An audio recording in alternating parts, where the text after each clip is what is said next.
नमस्कार. वटपौर्णिमेच्या दोऱ्याचे आत्मव्रत. मी कापसाचा धागा नव्हे. लेखन आणि सादरीकरण अलका जोशी.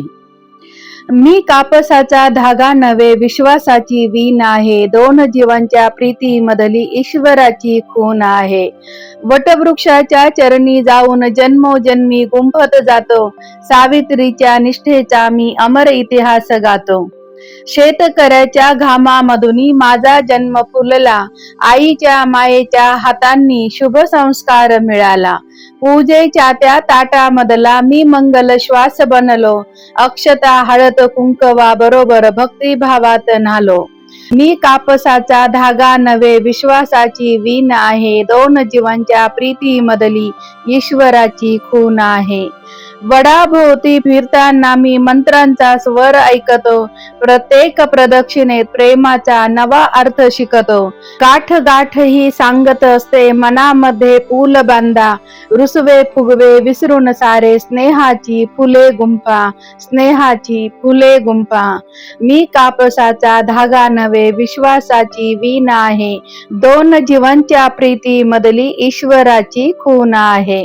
सावित्रीच्या कोमल हाती मी निर्धार बनून गेलो. सत्यवानाच्या जीवनासाठी प्रार्थनेत विरघळलो. यमालाही त्या दिवशी मी प्रेमाचे बळ दाखविले. निष्ठेच्या एका तेजामध्ये मृत्यूचे मस्तक झुकविले. मी कापसाचा धागा नव्हे, विश्वासाची वीण आहे. दोन जीवांच्या प्रीतीमधली ईश्वराची खूण आहे. मी नाजूक, मी कोवळा, तरी तुटत नाही सहज.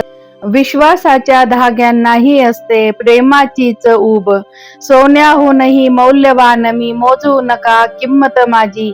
दोन हृदयांना जोडणारी हीच खरी संपत्ती माझी, हीच खरी संपत्ती माझी. मी कापसाचा धागा नव्हे, विश्वासाची वीण आहे. दोन जीवांच्या प्रीतीमधली ईश्वराची खूण आहे. उद्या माझे धागे विरतील मातीच्या कुशीत जाऊन, पण माझा अर्थ राहील जीवांच्या अंतरी नांदून. जिथे निष्ठा तिथे मी आहे, जिथे प्रेम तिथे मी. जन्मोजन्मी संसार वेलीवर हिरवी पालवी मी, हिरवी पालवी मी. मी कापसाचा धागा नव्हे, विश्वासाची वीण आहे. दोन जीवांच्या प्रीतीमधली ईश्वराची खूण आहे. मी कापसाचा धागा नव्हे, संस्कृतीची शपथ आहे. भारतीय स्त्रीच्या श्रद्धेची मी जिवंत साक्ष आहे. वटपौर्णिमेच्या व्रतामधला मी मंगल मंत्र ठरतो. प्रेम जिथे नांदते तेथेच मी अमर होऊन जगतो, तिथेच मी अमर होऊन जगतो. मी कापसाचा धागा नव्हे, विश्वासाची वीण आहे. दोन जीवांच्या प्रीतीमधली ईश्वराची खूण आहे. वटवृक्षाच्या चरणी जाऊन जन्मोजन्मी गुंफत जातो. सावित्रीच्या निष्ठेचा मी अमर इतिहास गातो. सावित्रीच्या निष्ठेचा मी अमर इतिहास गातो. धन्यवाद. मी अलका जोशी इथेच आपला निरोप घेते. कविता आवडली असल्यास माझ्या कवितेला लाईक, शेअर, सबस्क्राईब आणि कमेंट नक्की